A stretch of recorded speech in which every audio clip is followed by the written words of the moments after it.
Hello world, welcome back to the PG.biz podcast. I am your host, Brian Baglow, and with me as always is the incredible, the incisive, the development diva, the marketing maven, Ms. Peggy Ansaltz. Hello Peggy, it's good to see you. How are you? Well, how can I possibly be bad now after such an intro, Brian? Thank you so much. I'll have to think of something for you now as a development diva you can't be. Mobile gaming maestro. How's that? Okay, I would have settled for quite nice or, tolerable in small doses, but let's go with that. Happy to be here. Happy to be here regardless. Thank you very much indeed. So, um it's quite a time, Peggy. We're zooming towards the end of 2023, but rather than slowing down, we're already gearing up for the start of 2024. So 10 years of PGC, Peggy. 10 years in some cases can be a long time, but I don't think many people outside the mobile games world would realise just how much time that is when it comes to the mobile games market. And Pocket Gamer Connect has been there from the outset, following the progress, the highs, the lows, the constant change and evolution that we chart week on, week out with this podcast. So I think it is something to be celebrated. First of all, it's a must-attend event, largest one we have. We were 2,700, I think, last year. Probably going to hit 3K easily this year. I've been at a couple of these, not all of them, not 10 years worth. How about yourself? What's your track record? How many of you attended? I think I've only done 5, maybe 6, and I missed last year's, but this year I'm determined that I'm going to be there because PGC London is something special. It's almost like a little bit of a homecoming, and it really does pull people together. It's not a mobile only event anymore. We now have people across the board. It's established such a reputation, and it really is one of those places. In the week that we have heard that E3 is no more and will never return, some kind of event in the games world that pulls people together in one place is so valuable because you get that, test the temperature of the market, meet all the people that you want to do business with, you meet friends you haven't seen for the last 12 months.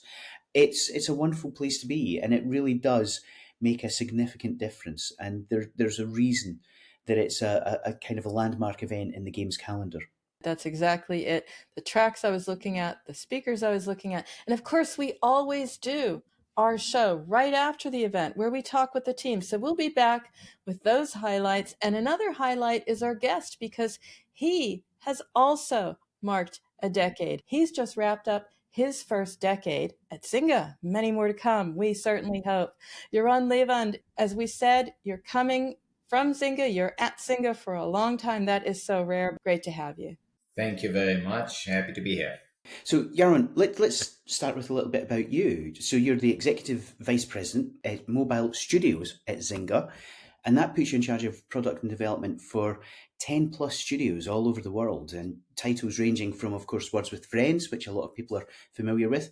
My mum's still beating me at Words with Friends too, by the way, but I'm not holding a grudge. All the way through to the blockbuster IP and franchises that you guys deal with, like Harry Potter and Game of Thrones.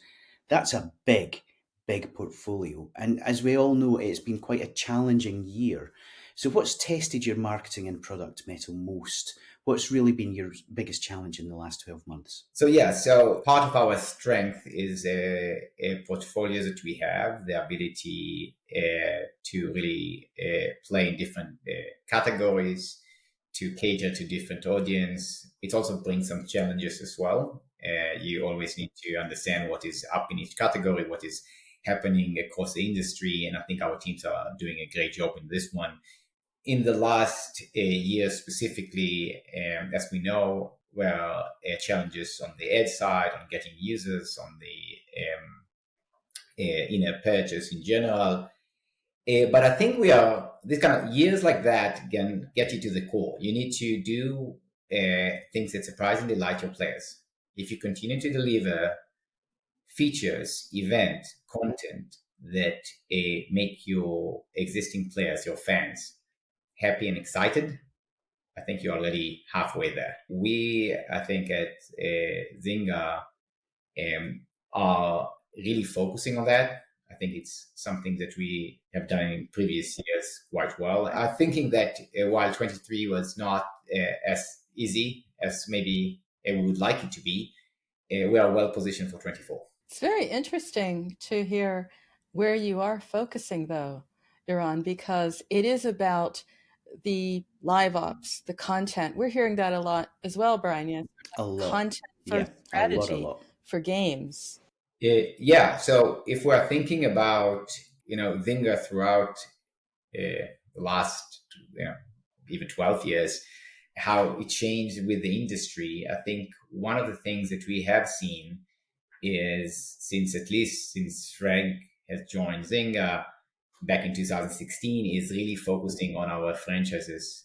We kind of created this forever franchise saying, is it games that can be with us for years to come. Kind of the mindset is to entertain players for many years at scale. From there, you try other things, whether it's more on the marketing, obviously new games that we are really focusing as well on, and kind of created a really strong slate. And you can see some of the games that we have launched just recently starting to ramp. But I think that sometimes teams in studio really are trying to chase a new shiny object instead of focusing on what matters. And live games people already cherish is the one that we need to make sure that all of our studio, and I think they're doing a great job on this, whether it's Peak from in Turkey or Small Giant in Helsinki or our North America team. I think the focus is something that it's very apparent.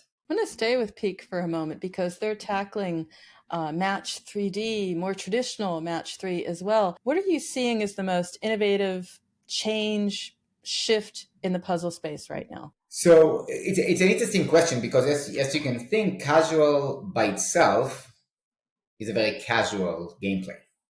So you quickly can jump into a puzzle game and understand the expectations of what the game is asking you to do. But the things that is really interesting, if you kind of take a few years back, you see the ability for a casual player to kind of understand more complex systems, to understand how to engage with others, to understand what are the different systems that you introduce, and to do that in a kind of more rapid way is something that is now much more available to you as a developer compared to a few years ago, that every small system that you wanted to introduce, you had to explain a lot. The combination of the mix of getting the right system in, or the right features in your game, is something that is happening already and will continue to happen, I think, for a really long time from now, including in casual games. And puzzle is probably one of the most casual categories there. So you can expect more depth in features, more tailored experience for your audience now. And I think Peak have done with Toon a great job now with some of the features that they just released, and I think the results, you can see that in that. And then with our launch of Match Factory, it is another take on a puzzle game. It's just a different experience. It's some things that create or cater to different kind of players. Is kind of what we are seeing so far, which makes it even more thrilling. That the casual as a category has a lot of growth in front of it. Maybe you could just briefly describe what is interesting and innovative in the titles you just mentioned. We have our disco feature now in Toon, which is very exciting. It's like creating a streak, something that players really enjoy, but also create a right way of engagement, which from what we have seen at Zynga is, if you need to choose one KPI, usually you can't choose just one, but if you need to choose one, it will be engagement. Because once you crack that formula, will mean that your players are excited and want to play your game a bit more than yesterday. Then you have a lot of opportunity, whether you want to move more on the retention, monetization. You can do other things, but it starts with engagement. And if I will have a tip for others, I think watch your engagement very KPIs very closely. Match Factory, like all new games, when we have games that are launching into a categories that already existed to some extent, you always cannot be on parity with features and systems or content to be even more. But it's okay. You need to have enough content and features and events for your players, so they will be excited and surprised. Oh, I have something more to do, and next week I have something that I haven't seen again. And this is kind of a minute by minute, but so those kind of new games launches will always play to some extent some catch up. It takes between a year to two to get all of the vast majority of the things that you want to get out to your audience that are kind of more on the proven bucket, and then start to innovate much more. And I think the level of polish, the tuning of this game is big part of the secret sauce here. As we touched on at the beginning, Zynga has a huge portfolio of titles incorporating both, wildly successful original IP and then some of the biggest brands out there in the world. And how do you start to look at this? What's the secret of Zynga's success? Is there some approach that differentiates what Zynga does? And could you kind of distill it down into something that you can share with the audience? What's unique about your approach? I think secret sauce means that you have a formula that you can deploy, and you will always guarantee something. I think it's more about know-how and expertise and things that you refine it every time, and you will refine it that your next time that you do the same thing will be a bit better. And we are in a very dynamic, we are operating in a very dynamic ecosystem. So things that were right 5 years ago might not be right today. But having said that, I do think that we have looked at what is maybe I call it a playbook. What are things that works? What is a do and not do on a live game, and what you need to do for when you're approaching a new game development. And they are kind of different. So when you think about live, many games have players that have been extremely engaged for many years, like you mentioned about your mother with all his friends. They are playing a lot of games for years, sometimes almost every day. It's part of their routine. They know every single thing that has changed, sometimes better than the developers on the game, because they are so close to it. So the ability to have the right balance, which is keep your core gameplay, the reason that people are there, similar, because this is why they came to the game, and then add enhancements that can be or different experience with opt-in experience, or things that will enhance your existing core gameplay. And now every game is trying to create like a big feature, a big system that we introduce, sometimes a couple of times a year, sometimes a bit more than that. But I think it's part of this rhythm that it needs to be, in addition to the ever-evolving content chase that we always kind of trying to get more and more content to the game. And lastly, some of what we call like snacks that are kind of events. There's always that kind of balance in live. And I think it's a good thing that every game needs to understand where they are in the development cycle to understand what is the right balance for them. But it has to be all three: the content, the events, and the kind of the bigger systems. Yes, you don't have a formula, but you do have a proven playbook, and you're applying these three principles. That's sort of the common thread. And then you're applying it as you see it works. It's a playbook for great and successful games. It's also a little bit of a playbook, perhaps, for your M&A activity, because again, your focus has been on acquiring companies in the casual and puzzle space that have, they bring something to the whole. That's what Zynga is. Is your focus still in these areas? I'm wondering. Yeah, I think obviously there is a way to grow organically by developing new games and investing in your live games. But we have definitely been participating in the M&A space, and we have been quite active. I want to say that it was kind of one of our more successful pillars, is kind of finding those teams, the talent that operate in an interesting space and that we think can scale, and then maybe we can help them scale a bit, and maybe they can help us in some other areas. And there are different approaches of M&A, and I think Zynga has different approaches as well throughout the years, but at least since 2016 when Frank joined, the view of we are trying to find the right team to join Zynga. Obviously, there's whether it will be culture fit, whether it will be a good synergy between the team, but also not to make them Zynga. Peak is successful because they are Peak. Small Giant is successful because they are Small Giant, and Graham is the same thing. So all of them have their own unique DNA. And what we are trying to do is to capture this, but having this kind of maybe shared know-how, best practices, and things that we work to kind of have that dialogue between the different game developers. And in addition to it, there are a lot of other systems and infrastructures that we can leverage. It's more about, an opt-in that the team wants to join, then, I want to see it in the next 2 quarters in your roadmap. It doesn't work like that. We have tried different approaches. This is much better. It's also keeping the team that, join Zynga, they're excited, and they do want to continue with their culture, and I think it's a good thing. So it's a mindset. It's harder to manage.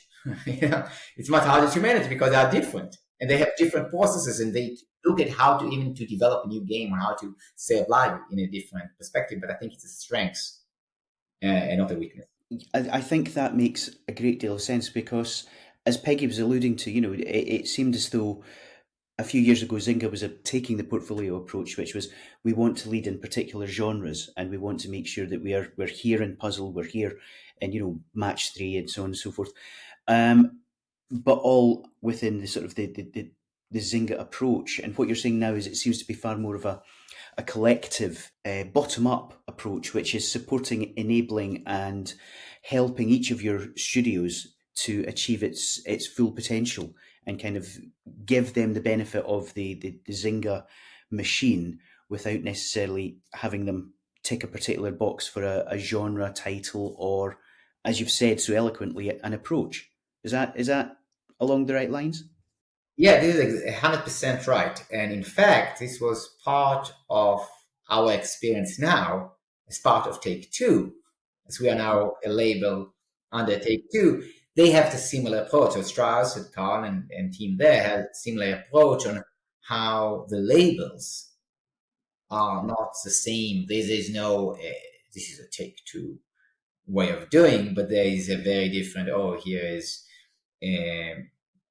a 2K or Rockstar, and here is Zynga, and they have different things. Obviously, they are trying to go after different opportunities. So this is why it was quite a good match between being part of Take-Two and the Zynga culture already, because it's kind of how we operate for some years here. And now we are just more than a year post acquisition, and I think we know that acquisitions are hard. It's really hard to integrate with larger groups, and I think already was large business before at scale, and now kind of part of Take-Two even more so. But it's extremely successful. I think that the way that we have been partnering with all of the different aspects of Take-Two is very exciting. I thought it would take us much longer to get to where we are at. We are in a good position for that. For the future, but you can already see value, and there's a lot of examples of where the combined efforts of Take-Two and what they are really strong at Zynga with our expertise is fruitful. Zynga's approach obviously is a mobile first company at the point of the acquisition. How has that fitted in with the sort of the more traditional AAA approach that Take-Two, 2K, Rockstar have had? Has there been a lot that you could take to them in terms of their learning? How has that kind of come together? Because as we know, the mobile market can be perplexing for companies that are used to premium product, retail model, etc. Yeah, I think Take-Two we want to be kind of the largest entertainment company, and entertainment should be platform agnostic. I want to be on all of them.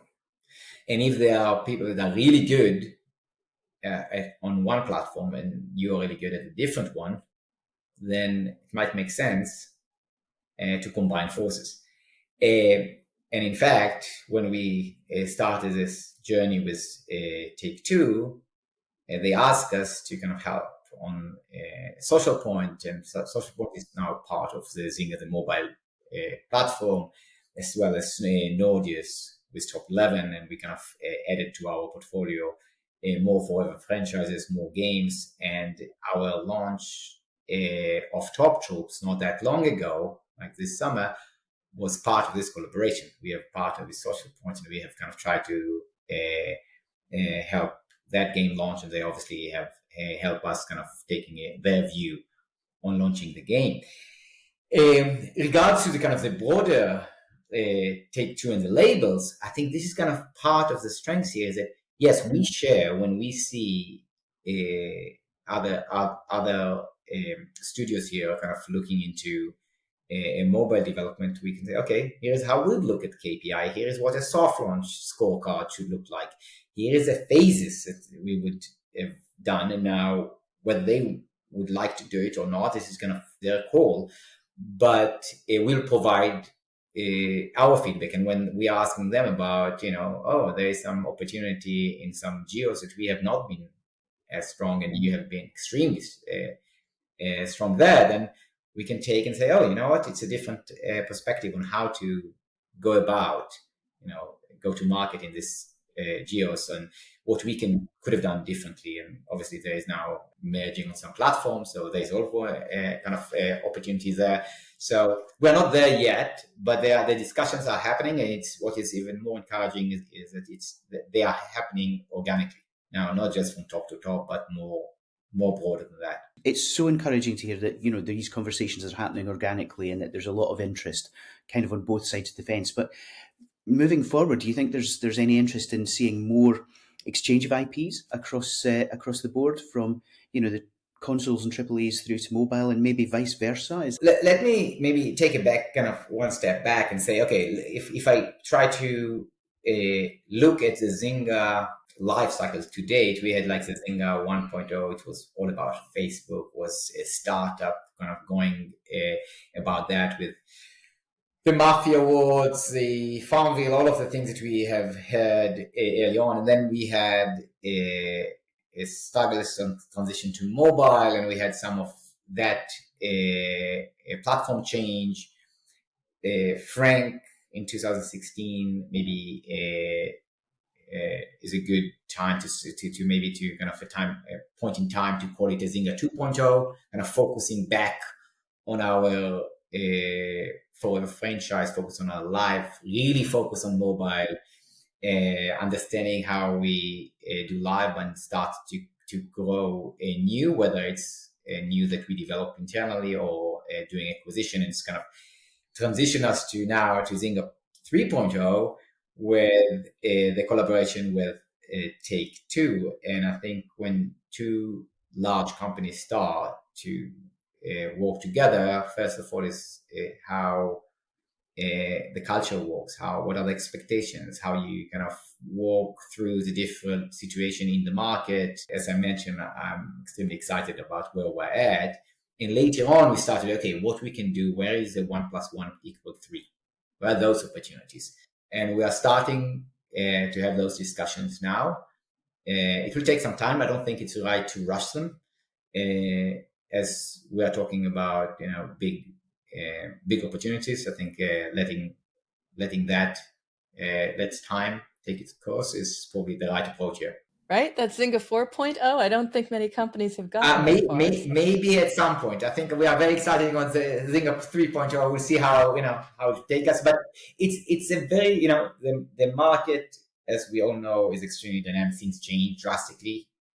Maybe on the top of the funnel, on the consolidation between different companies, on what players can expect and what they're asking you to do. So all of that is happening all the time now, and I think that this is kind of part of the things that is exciting in kind of developing in games and entertainment as a whole. Now, you have the ability, you launch great titles on your own and launch new games, but you also license IP. And I'm just wondering, since you're sharing a little bit candidly what goes on in your mind when you're thinking about how to manage the teams, how to manage the companies, how to bring this all together, how do you consider licensing, say, for example, an IP versus developing your own? The good thing on our side is that we do have a portfolio. So if you have one game to make, it's different than if we are looking at a portfolio of, I want to look at it as one of, oh, I need to find the right groups to make the right game in the right category. And then you can see whether IP, external IP can help and make the experience better. And it starts in this order, and not as in the order of, oh, I have a brand and then let's find a game for it. It's much harder to do it that way around. It's more about, okay, I have a concept and there's a team. There's multiple teams at Zynga that are working on new concept. On every studio, there is a couple. And I'm trying to do traffic control that we are not all hitting the same nail. So there are, groups that are targeting different things. But then they're asking, okay, is it better to create our own IP and new IP? Maybe it's leverage something that we already have in the portfolio.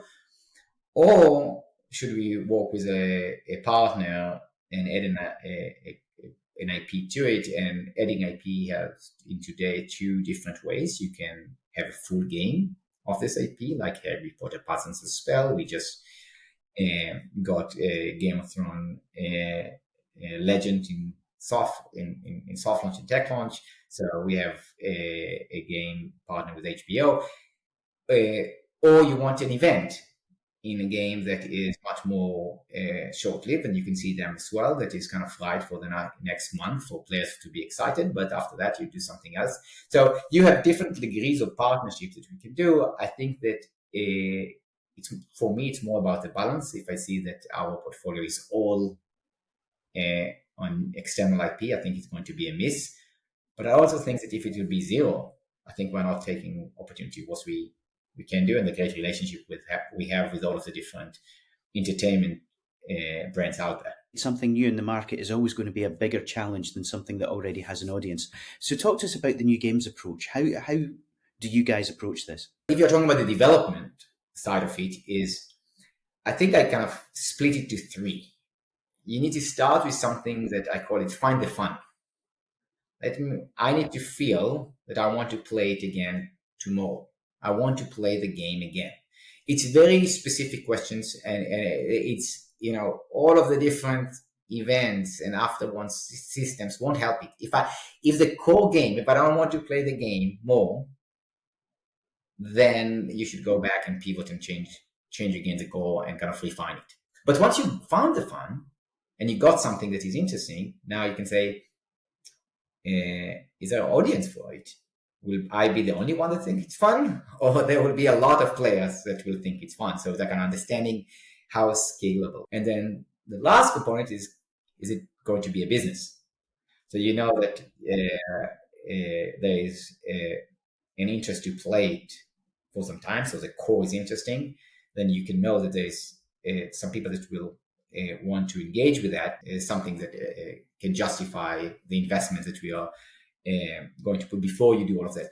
But the good thing in mobile, unlike some other development, is that you can measure and you can understand where you stand in each one of those phases before you put a lot of capital to work. You can understand whether you found the fund, and you can understand whether there is audience for it, and then you can understand whether during soft launch and CI test, whether there is a business behind it or not, and maybe you can make it the forever franchise that we are aiming for. So I think this kind of thing, but you need to be very disciplined. The main thing is you need to be very disciplined, because if not, every second and third and fourth attempt that you give that in each phase is kind of what I look at it is kind of the opportunity cost. You could probably have done another game at the same time, another pivot it again and get something else in front of users. And if you're doing it throughout the entire portfolio for enough time, you'll get some what we believe will get some new exciting products for players. And we are just started. There's a lot of games that are going to launch in the next several quarters. So whether they hit all the criteria, we'll see. But I think we're encouraged by that. Everyone's more than a title. We started out with what you do at Zynga, but we didn't talk about what you do in games. You are very interested in experiences, competing. I understand you have an ongoing competition against your brother, playing Heroes of Might and Magic, and get this, Brian, for almost 30 years. Oh yes, and the second time Heroes of Might and Magic has been name-checked in this series alone, Peggy. So, if the movers and shakers of the mobile world are still playing it, there must be something there. So it says a lot about your love of games. It tells us also a lot about how you like to take things straight on. So as I said, the question, you personally or professionally, what's next for Yaron? Yeah, thank you for the question. Yeah, so I Heroes and Might and Magic has definitely found the fun. Like if I'm playing it for 30 years, for many people, and they have like a great balance of a lot of strategy and luck component in it, kind of investing in short, investing in long term, and kind of trying to balance it. It's a great game. If people haven't tried it, they should. Things that excite me is working with so many amazing talent globally. We have a studio in I lost track of how many countries. We have so many groups, studios that approaching. They're trying to do the same thing. They're trying to do the three things that we talked about, whether it's for live or for new, and they have different ways to go about it. And to be in that position of seeing all of this game creation, and to know that if we have created something like that, millions of players are going to enjoy them, similar to how I enjoy Heroes of Might and Magic. It's kind of bring a smile to my face, and kind of I like to kind of see that in the next few years we will scale even farther, partner with Take-Two and the rest of the groups in the Take-Two umbrella, and I'm sure that the next year will keep us on our toes. This is kind of how it goes. But with the right groups and the right talent here, I'm quite excited to see how it unfolds. We're going to let you go because we know that you have many other things and studios, so many that we can't count them, to look after. But nobody leaves without telling us two very simple questions. The first is, what's the game that you're playing the most right now? What's obsessing you, mobile or not? And then the second one, and I think we can guess the answer of this one, is your favourite game of all time. So first of all, what are you playing right now?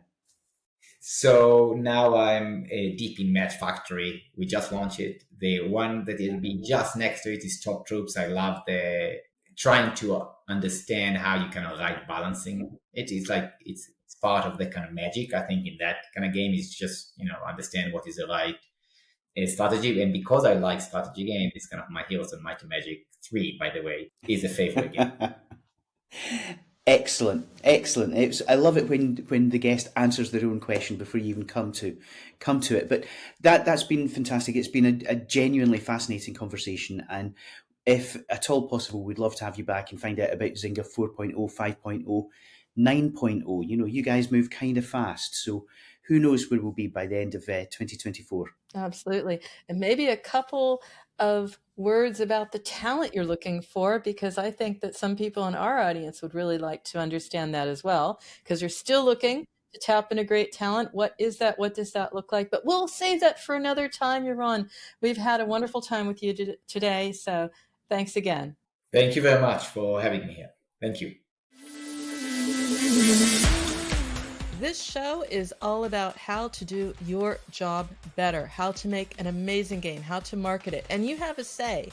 So if you have a story or know someone we need to shine a light on, then we would love to hear from you. We want to hear from you. We want to reflect the reality of the mobile games market in all its wonderful complexity and strangeness.